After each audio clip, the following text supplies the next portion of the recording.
Mimi ninaitwa Joel Maduka na leo hii katika wageni ambao tumebarikiwa kuwa nao katika interview yetu niko naye na mwenyekiti wa Chama cha Mapinduzi wilaya ya Geita, na kwa sababu mwenyekiti ana uwezo wa kujitambulisha, nadhani si busara niweze kumtajia majina yake.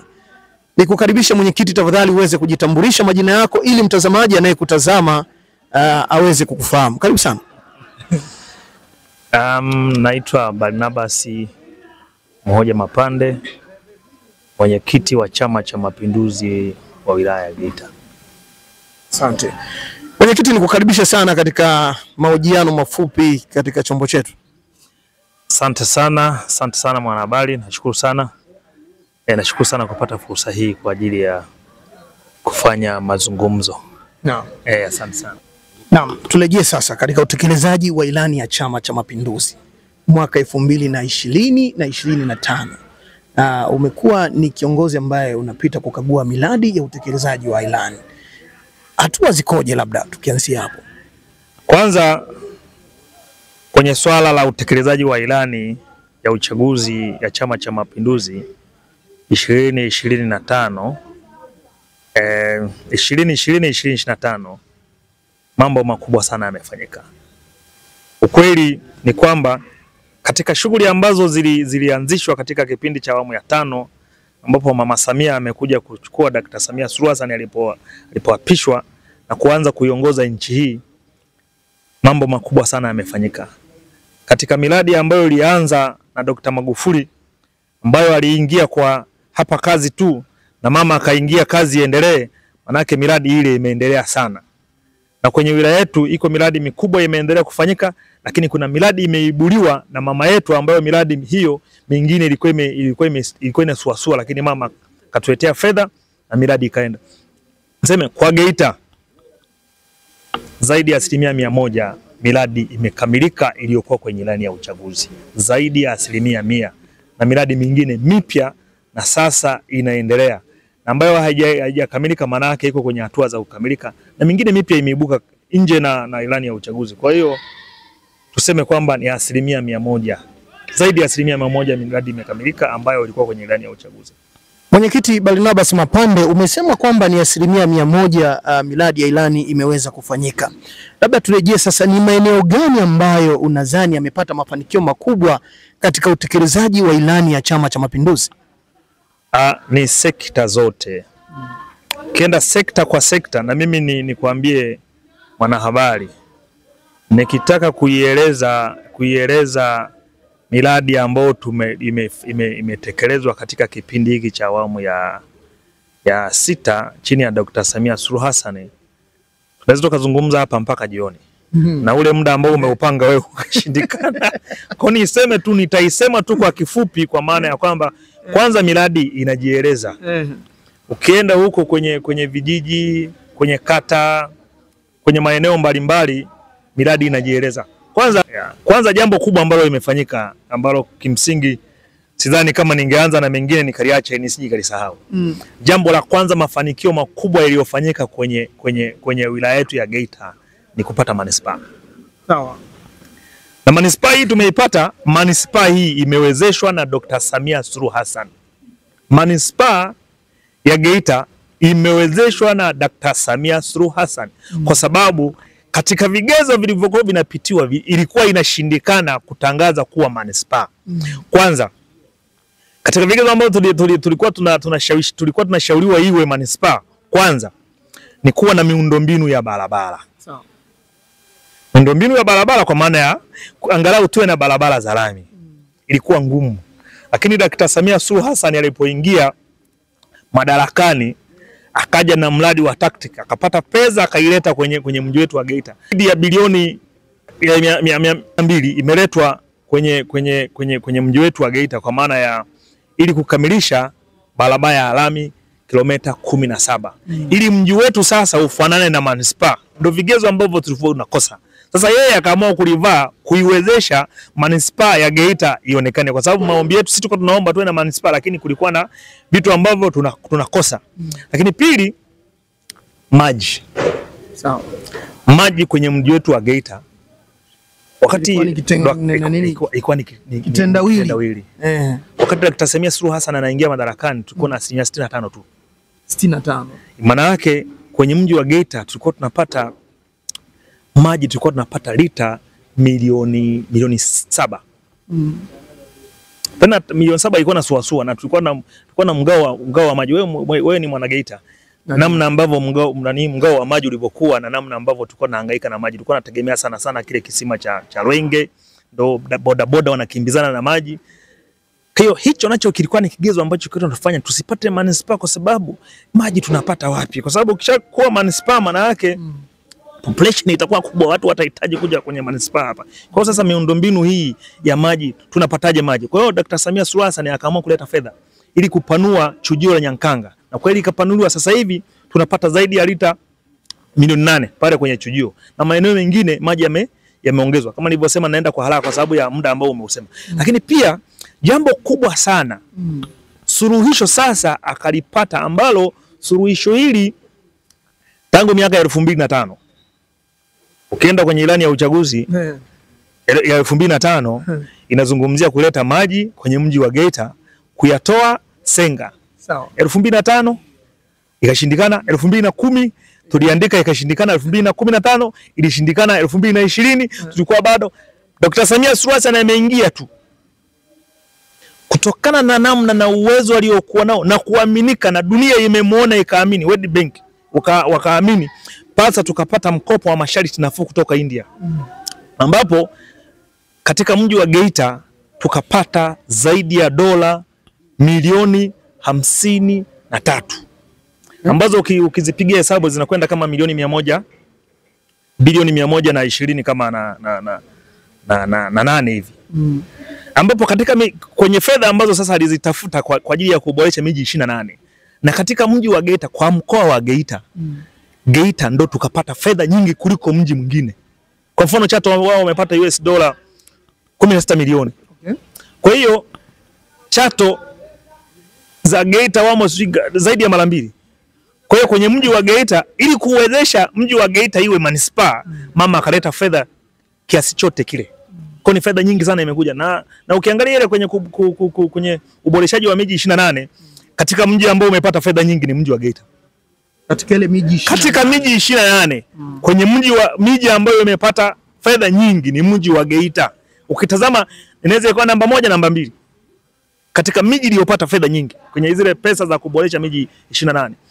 Na hili ilikuwa ni suluhisho sasa la kutafuta manispaa. Kwa sasa kwa Geita, kwanza Geita tuna uhitaji wa maji lita milioni 22. Uhitaji wetu wa maji kwa mji wa Geita. Lakini huu mradi unaokuja sasa utakuwa na lita zaidi ya milioni 45.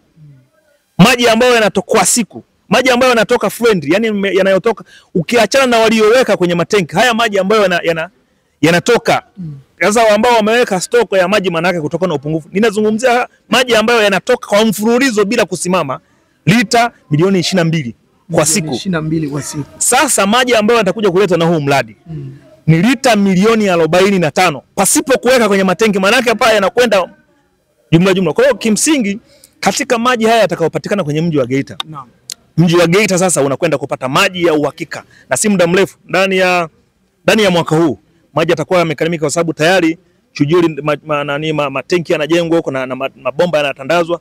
Kwa hiyo maji haya si kwenye manispaa yote ya Geita. Manispaa yote ya Geita itapata maji, kwa maana ya kata zote 13 zitapata maji, manake kutakuwa na ziada. Na ziada hii mimi nikwambie itakwenda kwenye maeneo mengine. Manake kwenye kule Buyagu, Nyakamwaga na maeneo mengine ambayo kijirani yatapata maji haya.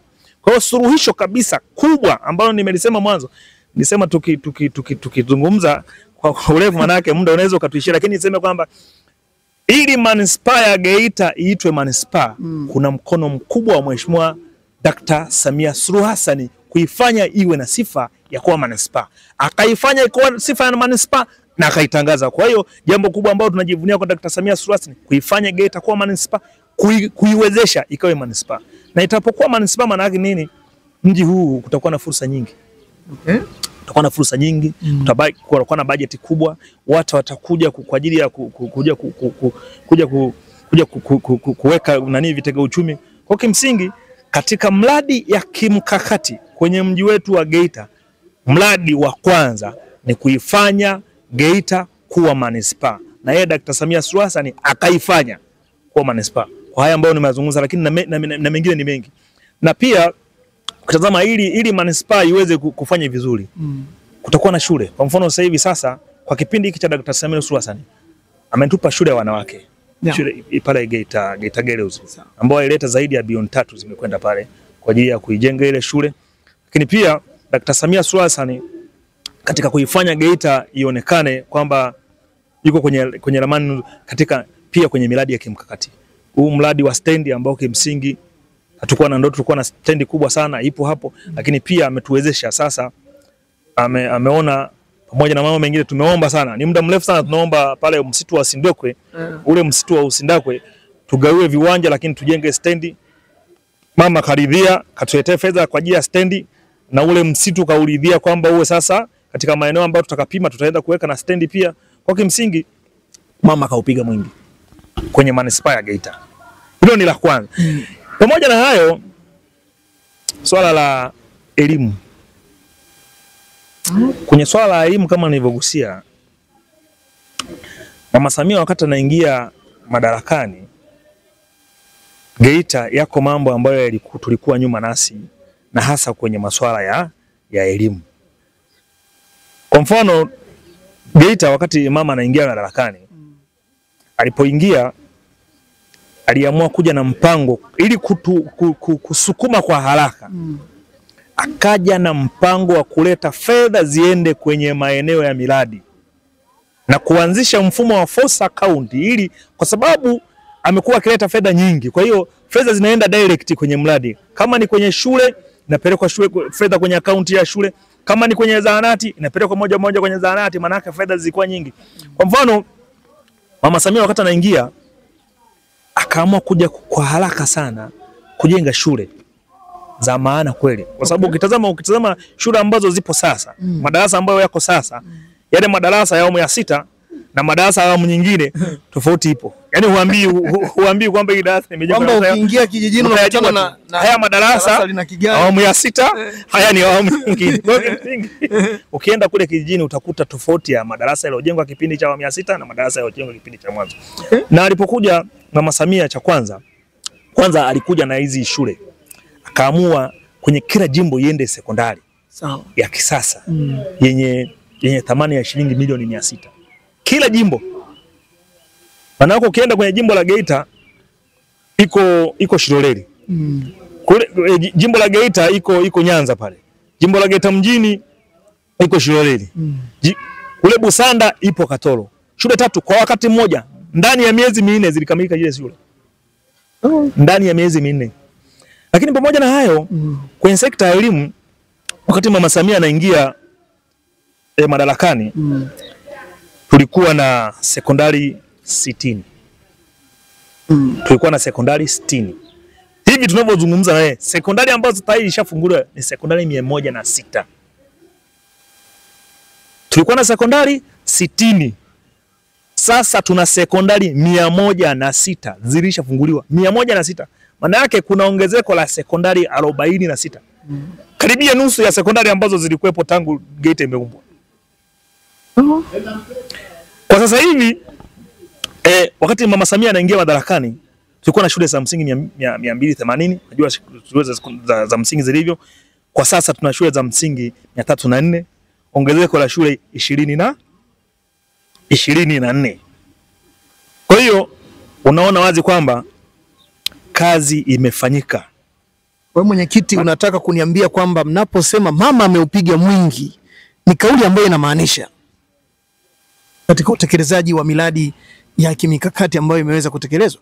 Kupiga mwingi tu. Unajua unaposema kupiga mwingi, kuna wengine wanasema kupiga mwingi usipozungumza nini kafanya, inaweza ikaonekana kama vile unafanya vichekesho. Kama vile vya kusema kupiga mwingi kwenye timu. Mama kafanya kazi. Maajabu yamefanyika, hasa mimi ninavyozungumza, mimi nazungumzia kwenye wilaya ya Geita. Maajabu yamefanyika wilaya ya Geita. Nimekwambia sekondari 60, sekondari 106 kwa miaka 4. sekondari 46 mpya. Sasa ukiangalia hapo katika madarasa ya sekondari kulikuwa na madarasa 1747. Sasa kuna madarasa 1924. Maana yake kuna ongezeko la madarasa 1177. Kabisa kwa miaka 4 hiyo. Yaani madarasa yaliongezeka ni mengi kuliko ilikuwepo. Sasa ikifika mahala tunasema Mama Samia mitano tena, hatuna utani. Sawa. Wala hatufanyi tu kwa sababu tumeamua kusema kauli mbiu. Mama Samia ni kiongozi kweli kweli, na dunia inajua, na ndio maana ukitazama sasa, hata kama kuna mikutano katika dunia, Mama Samia amekuwa akialikwa na akatoa speech na wanamsikiliza na wanamuelewa. Dunia, Watanzania wanamuelewa na wanamsikiliza. Usione watu wanaomfuata kwenda kumsikiliza kwenye mikutano yako. Sasa hivi wanaosema sijui hatutumii malori kuita watu. Wanakuja wenyewe kwa nauli zao. Sawa kabisa mwenyekiti. Hatutumii malori, wanakuja kwa nauli zao. Mezungumzia swala. Mwenyekiti, turejee bado mtazamaji, kama ambavyo nimeweza kuambia, niko na mwenyekiti wa Chama cha Mapinduzi wilaya ya Geita, ndugu yetu Barnabas Muhoja Mapande, na kubwa zaidi tunazungumzia utekelezaji wa ilani ya Chama cha Mapinduzi 2020 na 2025. Mwenyekiti, turejee katika miradi ya TACT. Ulifanya ziara ukiwa na kamati ya Chama cha Mapinduzi wilaya. Mlibaini changamoto zipi ambazo ziliweza kukwamisha mradi ule kusimama kwa muda mrefu? Labda tukianzia hapo. Kwanza pale ilikuwa ni uzembe wa mkandarasi. Mkandarasi alikuwa mzembe, na nikwambie ukweli, sisi hatuwezi kucheza na mtu ambaye anataka kumkwamisha mama. Hatuwezi kucheka naye wala kucheza naye kabisa. Haiwezekani mama, dunia imemfahamu, imemuelewa, akisema anahitaji kufanya jambo hili. TACT zile ni fedha za World Bank. Mama umemuelewa, umempa fedha. Ameleta hapa. Na mimi nikwambie, nimesema mwanzo. Kwenye mji wa Geita ni katika miji inayopendelewa. Na ameipendelea kwa sababu sisi tumekuwa tukilia tupate manispaa. Sasa mama ametuletea fedha kwa ajili ya kujenga barabara. Halafu panatokea mtu anatukwamisha. Pale tulichobaini ni uzembe tu, ni ujanja tu. Lakini kimsingi bahati nzuri sana, waziri wa TAMISEMI si wa mchezo, alipotoa maelekezo sasa mkandarasi anakimbia. Lakini kimsingi sisi tunasema kwamba hatukufurahishwa na namna ambavyo speed alikuwa anakwenda nayo, na sisi hatutarajii kuona mkandarasi mzembe kama huyo anaendelea kupewa kazi kama hajabadilika, kwa sababu hakuwa na sababu za msingi. Ule mradi mwenyekiti, mlitarajia kuweza kukabidhiwa muda gani, na mlitarajia kuona ukiwa umekamilika ndani ya muda gani? Labda kwa mujibu wa mkataba tulipokuwa ilikuwa ni mwezi wa pili. Sasa kuna sababu alizozieleza, lakini pamoja na sababu zile alizozieleza bado wataalamu walizipinga, kwa sababu alizokuwa nazieleza, kwa sababu angetoa sababu ya fedha kwamba hajapewa hela, hajafanya nini, ndio ingekuwa sababu ya msingi. Lakini kimsingi leo zilikuja kuonekana, tukaja kubaini kwamba ni uzembe wake. Kwa hiyo tayari kashaelekezwa au kamilishe ule mradi, pamoja na kwamba kuna changamoto ambazo alikubalika kwamba hizi tunazikubali, sasa tunakupa muda, na akapewa muda wa kukamilisha ile barabara. Kwa hiyo naamini kabisa kwamba kwa msukumo ule, na kwa sababu maelekezo yameshatolewa na waziri wa TAMISEMI, na waziri wa TAMISEMI hana mchezo, naamini kwamba atakamilisha kwa muda ambao aliuomba. Tukigusia katika sekta ya afya, ni vituo vingapi vya afya vimeboreshwa au kujengwa katika kipindi cha uongozi wa sasa ambao unaongozwa na Mheshimiwa Rais Samia Suluhu Hassan? Kwanza kwa Geita, swala la afya lilichukuliwa kwa uzito mkubwa sana. Swala la afya limechukuliwa kwa uzito mkubwa sana na Dkt. Samia Suluhu Hassan. Kwanza Geita Manispaa, kama nilivyosema mwanzo, Geita Manispaa haikuwa na hospitali ya manispaa. Hospitali ya manispaa ya Geita ilikuwa ikitumika kwa ajili ya kuwa hospitali ya rufaa ya mkoa. Mama Samia Suluhu Hassan aliliona hilo, na population ilikuwa kubwa na uwezo wa kuhudumia ulikuwa ni mdogo. Kwa hiyo alichokifanya mama yetu ni kuamua kupeleka fedha nyingi sana kwa ajili ya kufungua hospitali ya mkoa, hospitali ya rufaa ya mkoa. Kwa hiyo fedha zilipelekwa pale kujenga jengo la emergency, jengo la dharura, jengo la dharura na sasa inakamilika jengo la wodi. Kuna gorofa pale inakamilishwa ya wodi. Lakini pia zina fedha nyingi sana zimetoka kwa ajili ya kukamilisha uzio kwa sababu lazima pawe na usalama.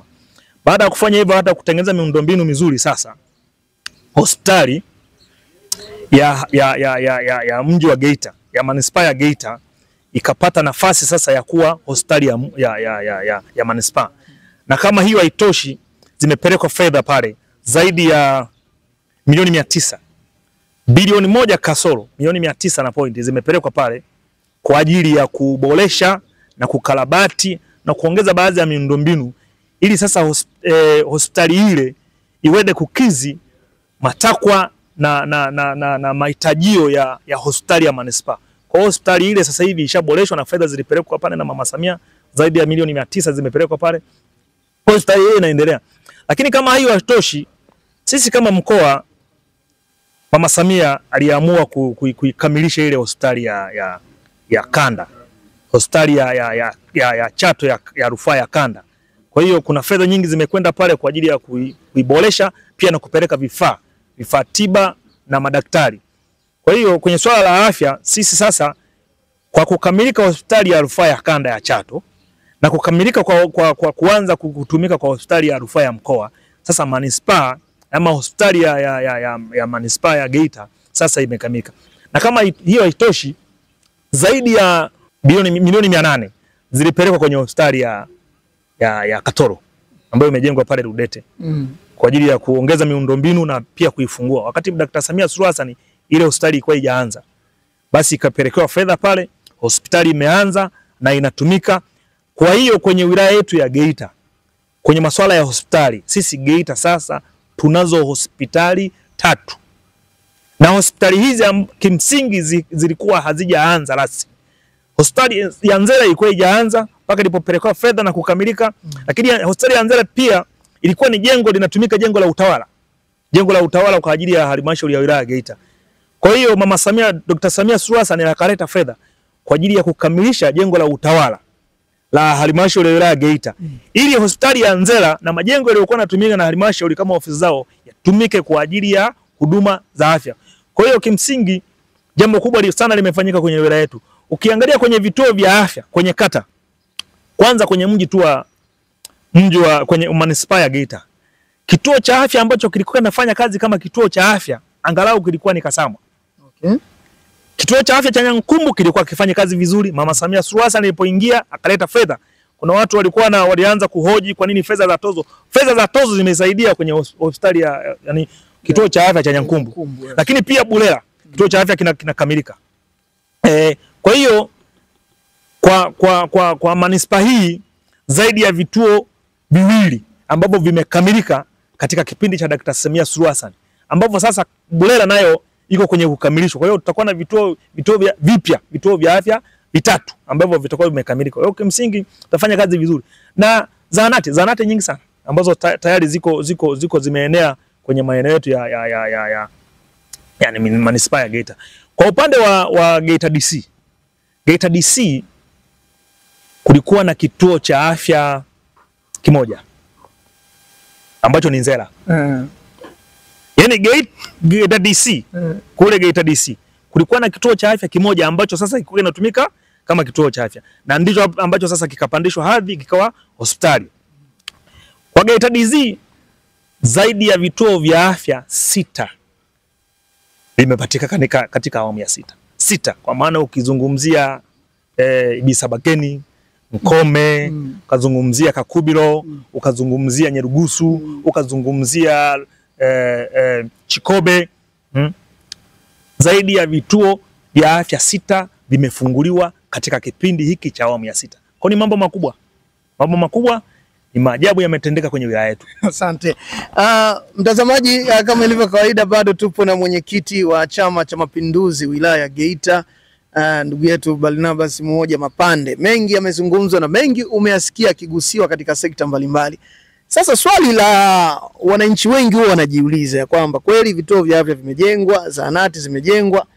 Sasa vipi katika upande wa huduma, ikiwemo watu wa huduma wenyewe? Je, serikali imejikizi vipi kuhakikisha kwamba hakuna changamoto ambazo zinapelekea wananchi kuwa na mashaka lakini kuwa na maswali juu ya hilo? Mwanahabari, ni ukweli usiopingika, kweli tulikuwa na uhaba wa watumishi, lakini kwa sasa tunao watumishi wanaokidhi kutoa huduma kwenye vituo vyetu vya afya hivi na zahanati, na hata wengine wanazisubiri hizi zahanati zikamilike, wanasubiri zikamilike waende kutoa huduma. Kwa hiyo tayari ajira iliyotolewa kwenye wilaya yetu, tulipata watumishi wa kuweza kuhudumia. Tuwezi kusema wa kutosha, lakini wa kuweza kuhudumia. Kwa hiyo katika maeneo mengi ya kutoa huduma, wananchi wanapata huduma ipaswavyo mpaka kwenye level ya zahanati. Wako wahudumu.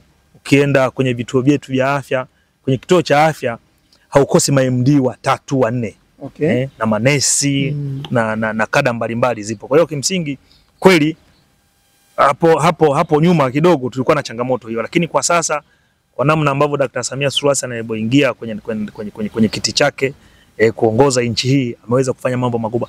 Na mimi niseme tu, na ndio maana sasa kuna kauli mbiu ya kazi na utu, tunasonga mbele. Maana yake bila utu huwezi kuyabaini haya. Bila utu huwezi kuyabaini haya. Mama yetu Dr. Samia Suluhu Hassan ameishi kwenye changamoto zetu, na amezitafutia majawabu kwa haraka mno. Kwa haraka mno majawabu yamepatikana. Kwanza ni ile miundombinu ambayo imekuwa ikijengwa. Kabla Dr. Samia Suluhu Hassan, naweza nikakwambia ukanionyeshe nyumba ya mtumishi huko iliyokuwa imejengwa halafu ikawa na self container. Yaani kwa maana yake ina choo ndani kwa ndani. Ukanionyeshe hautaipata. Kwa hiyo Mama Samia ndio maana anasema utu wake. Leo hii watumishi ukiingia kwenye nyumba ndani kwa ndani unamaliza. Na umeme upo. Maana yake ameishi kwenye changamoto, kwa sababu haiwezekani mtumishi anaingia kwenye nyumba halafu anakutana kichuguu. Anakutana na nyumba ambayo yani si ya mtumishi. Anaingia au unaingia mle halafu baadaye uende ukajisaidia. Nyumba zinazojengwa sasa nenda ukazione. Zote zina vyoo ndani kwa ndani kabisa na maji ya moto mle ndani. Kwa hiyo mimi nafarijika, kwa sababu mimi si ndio nakagua miradi. Ndio. Nafarijika sana. Nafarijika sana. Na ninatembea kifua mbele nasema kwamba tushindwe sisi, lakini kazi imefanyika. Hata kama kuna maandiko yalisema sasa tusiposema sisi, kuna mtumishi mmoja kwenye vitabu vitakatifu alisema msiposema, mkiwazuia hao wasiseme, yatasema mawe yatasimama. Miradi itazungumza yenyewe tusiposema sisi. Wananchi watakuwa naiona, itazungumza miradi. Baada ya hapo na wao watasema tu kwamba mama huyu anastahili kweli mitano tena. Asante sana mwenyekiti. Mtazamaji, tunapata break fupi, narejea baada ya dakika chache. Labda tukirejea sasa mwenyekiti, katika masuala mazima ya kiuchumi na ajira. Wilaya ya Geita ina utajiri mkubwa sana wa madini. Je, ni hatua gani ambazo zinachukuliwa kuhakikisha wananchi wa kawaida wananufaika na rasilimali hii? Kiangalia tuna uchimbaji wa madini ya dhahabu ambayo yameendelea kufanya vizuri, na mkoa huu ndio kati ya mikoa Tanzania ambayo inazalisha madini ya dhahabu. Geita na hususa wilaya yako inashika nambari 1. Katika hili limekaaje mheshimiwa? Ni kweli swala la uchumi wa madini ni eneo ambalo chama kwenye ilani ya uchaguzi kimesisitiza kwamba ni lazima litiliwe mkazo, kwanza katika kuimarisha uchumi, lakini pia sambamba na hilo kuwawezesha wachimbaji. Katika ilani ya uchaguzi na katika utekelezaji wake chini ya Dr. Samia Suluhu Hassan, jambo hili limefanyika kwa juhudi kubwa sana na ni zaidi ya 100% kama nilivyosema. Kwanza ni namna ya treatment ya wachimbaji.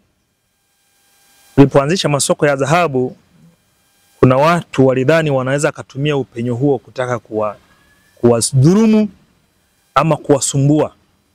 Zilianzishwa task force, lakini wengine wakataka kuzitumia kujinufaisha na kuwasumbua wachimbaji. Dkt. Samia hili alilipinga kwa nguvu zote, na hakuna usumbufu huo tena, haupo. Kwanza kuwasumbua wachimbaji. Kinachotakiwa ni kuwaelekeza tu namna ya kufanya, lakini si kwanza kuwanyang'anya mali aliyochimba, hapana. Elekeza bwana, unatakiwa ufuate hatua hizi, kwenye kuuza. Sambamba na hilo ni namna ambavyo tozo zikapunguzwa. Tozo zimepunguzwa sana. Lakini pia Dkt. Samia Suluhu Hassan akaamua kuleta mitambo kwa ajili ya kuwasaidia wachimbaji na hasa kuwawezesha wanawake. Miundombinu na nyenzo za kutafutaji zimeweza kuwawezesha wanawake, na kwenye mkoa na kwenye wilaya yetu ya Geita wako ambao wamenufaika kwa ajili ya uwezeshwaji huo, lakini pia wamama nao wamepata leseni pia.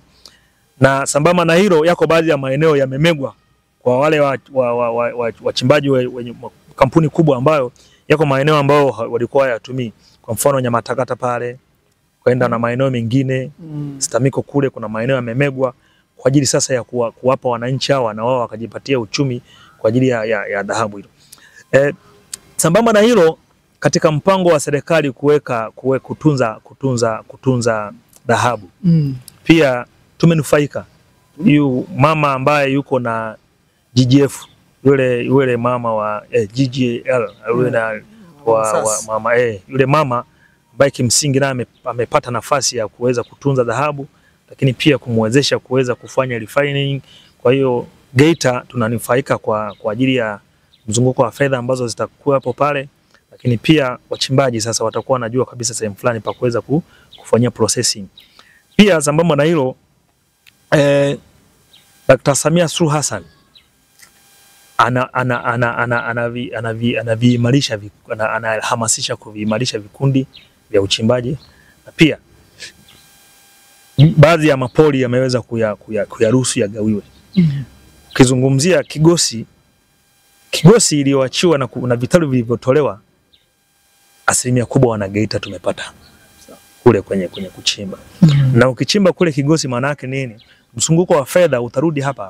Kwa sababu kwenye mkoa wetu wa Geita ndio mji mkubwa ambao unategemewa na watu kwa mahitaji mbalimbali.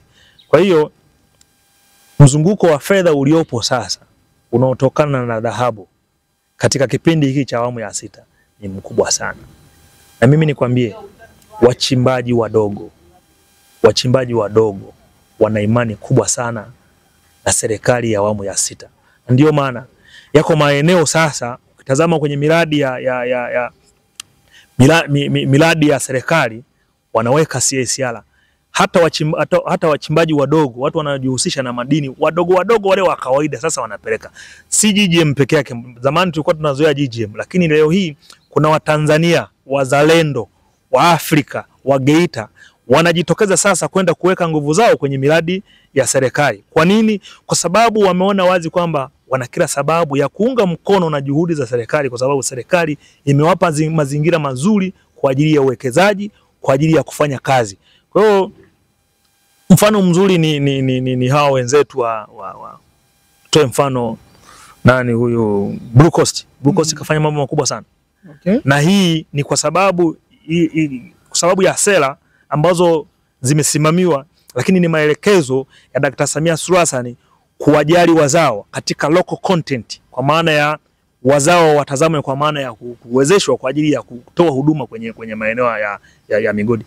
Na kama hiyo itoshi, ukienda pale kwenye soko la Mbagala. Soko la Mbagala kuna vijana wanapeleka mizigo ya samaki kwenye migodi. Kwa hiyo katika awamu ya 6 inauona kabisa uchumi wa madini kuwanufaisha wazao wa Geita, vijana, akina mama na wananchi wote walioko kwenye mji wa Geita, ili kuona mzunguko wa dhahabu unaonekana kwenye mji wetu wa Geita. Kwa kweli hatua ni kubwa sana. Kwa mtu ambaye hakuwepo kipindi cha nyuma, anaweza akaona kama vile jambo hili tunalizungumza, lakini katika kipindi cha nyuma, kwanza wachimbaji walikuwa na hofu.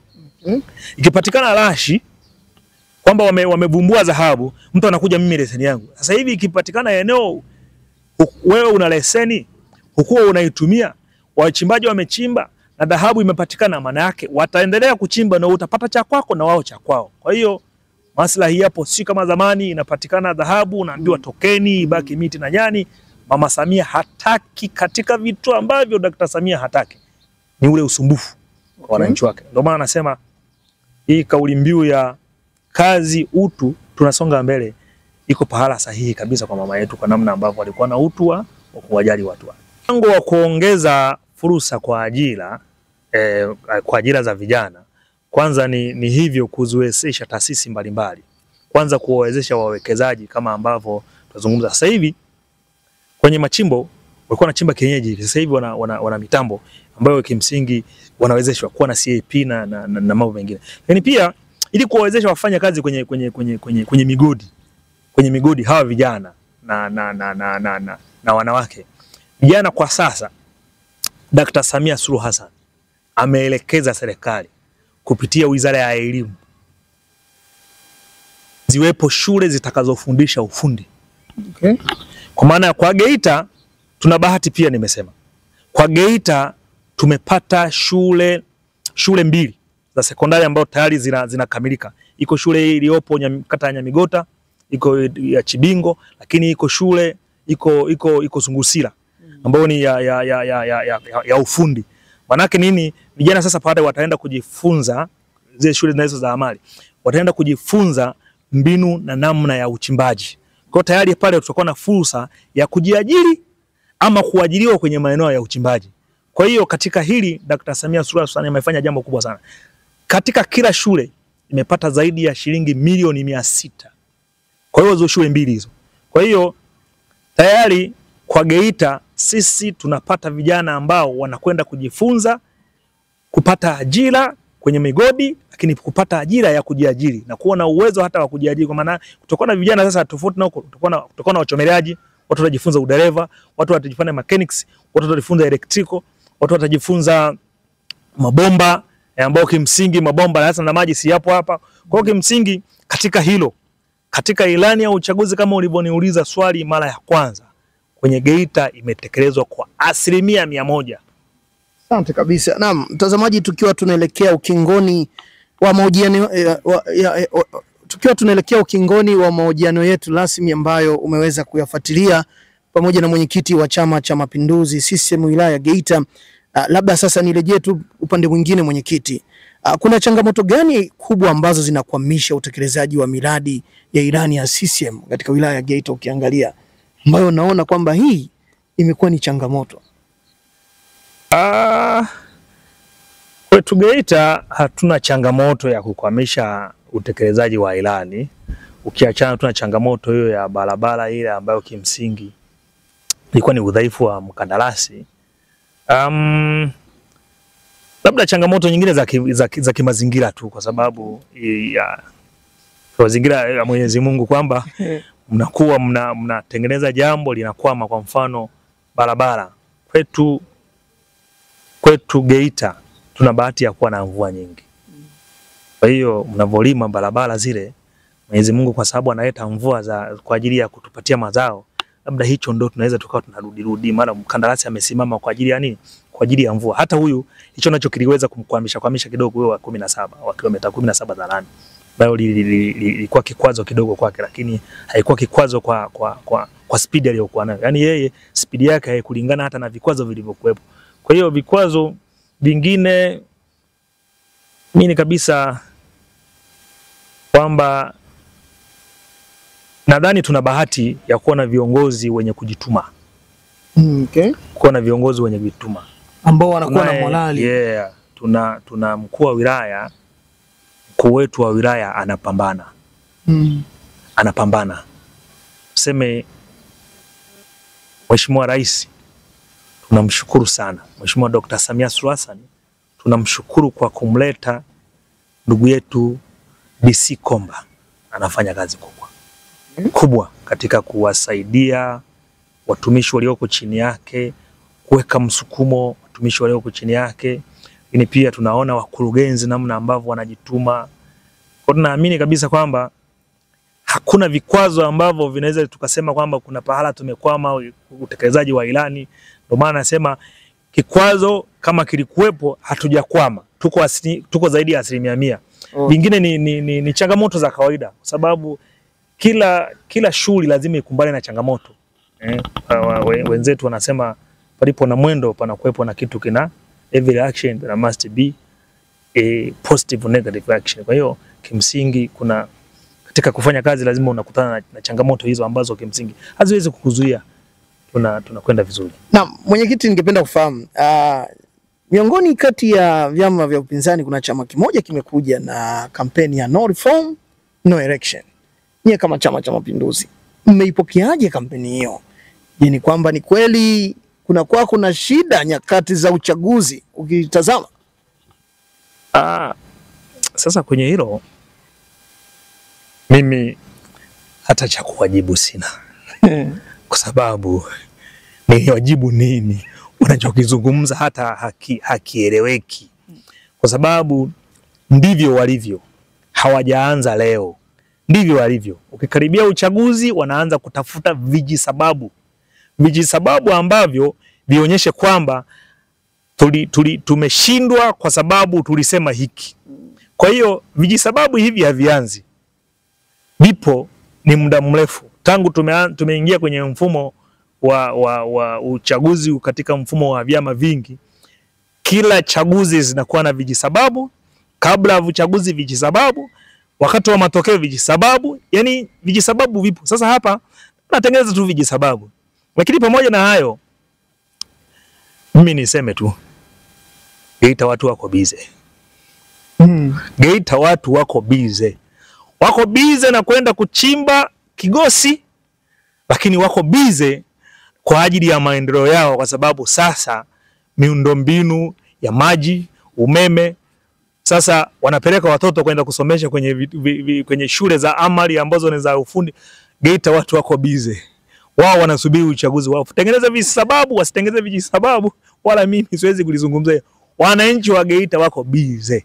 Lakini mwenyekiti, ukifika wakati wa uchaguzi watafanya uchaguzi. Hiyo no nini wanahangaika wao. Lakini mwenyekiti, unasema wanatengeneza visababu, lakini sababu zao wanadai kwamba uchaguzi umekuwa upo huru na haki. Nimekwambia vijisababu haviishi. Nenda kaanze tangu tumeanza 95 ile. Vijisababu wanapigwa, inakuja vijisababu tena wanapigwa. Na mimi nikwambie, inawezekana sasa hivi wanahofia kuliko ambavyo wamewahi kuhofia. Wanamhofia mama kuliko ambavyo wamewahi kuhofia. Mama anakubalika ndani na nje ya nchi, mama anakubalika. Hata kama wakienda kulalamika kule nje watawashangaa namna ambavyo nchi inakwenda. Mwenyekiti, labda neno lako la mwisho, una wito gani sasa kwa vijana na wanachama wa Chama cha Mapinduzi katika kushiriki maendeleo katika wilaya yako ya Geita ambayo wewe ni kiongozi wa Chama cha Mapinduzi? Kwanza wana CCM wenzangu na wananchi wa Geita, niwaombe sana, twende tukafanya kazi na utu, tunasonga mbele kama ambavyo Dr. Samia Suluhu Hassan anataka tufanye. Dr. Samia Suluhu Hassan anasema kazi na utu, tunasonga mbele. Tuachane na maneno, tukafanya kazi. Fursa zimefunguliwa. Na wazazi wawapeleke watoto shule. Kuna shule za amali zimetolewa za kujifunza watoto. Mtoto akajiajiri, akachomelee, akafunge mabomba, akafunge umeme, akafunga automotive, akatengeneze, akawe mechanic. Ziko fursa kule. Lakini pia akajifunza uchimbaji. Fursa zimetolewa kwa wale wachimbaji. Kigosi iko hiyo, viwanja vingi sana vimegawiwa kule. Kwa hiyo tuachane na wanaolalamika. Na kimsingi sisi Geita hakuna ambacho Mama Samia tunamdai. Anatudai. Na nimesema ile mwanzo, Dr. Samia Suluhu Hassan Geita ametuletea manispaa. Ili tushinda kwa sababu ya kushindwa kutimiza kupata fedha kwa kutimiza miundombinu ambayo haikuwepo. Miundombinu ya lami, miundombinu ya stendi, miundombinu ya hospitali, miundombinu ya maji.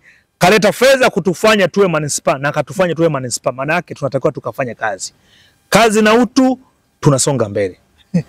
Asante sana. Mtazamaji, alikuwa ni mwenyekiti wa Chama cha Mapinduzi wilaya ya Geita, Barnabas Moja Mapande, ambaye kwa siku hii ya leo ndio alikuwa mgeni wangu katika mahojiano haya rasmi. Mwenyekiti, nikushukuru sana. Ubarikiwe sana. Asante sana. Na wakati mwingine basi tukikuhitaji karibu sana. Hamna shida. Mimi nipo. Eti. Mimi nipo. Tena kwa masuala ya shughuli zilizofanywa na Dr. Samia Suluhu Hassan, hata kama ni usiku wa manane nipige simu. Asante sana. Naam, asante sana mtazamaji, ndivyo hivyo ambavyo tunamaliza mahojiano yetu rasmi na mwenyekiti. Lakini pia nimshukuru sana aliye nyuma ya kamera ndugu yangu Edison Mtanga ambaye amehakikisha kwamba mahojiano haya yanakujia live kabisa bila chenga chenga. Nishukuru sana mkurugenzi lakini pia management ya hoteli ya Desire Park ambayo inapatikana hapa mjini Geita, ambao ndio wametoa huduma ya location kuhakikisha kwamba mahojiano haya yanakwenda vizuri. Kwa hiyo kwa huduma njema, vyumba vizuri vya kulala, lakini mapumziko ya wiki na hata ya kila siku na sehemu nzuri ambayo unaweza ukapata chakula, basi ni eneo hili la Desire Park. Karibu sana kwa wewe ambaye ni mgeni, lakini hata kwa wewe ambaye ni mwenyeji, karibu sana hapa Desire Park ili uweze kupata huduma za msingi ambazo unastahili kuzipata. Asante sana, mimi naitwa Joel Maduka, tukutane wakati mwingine tu.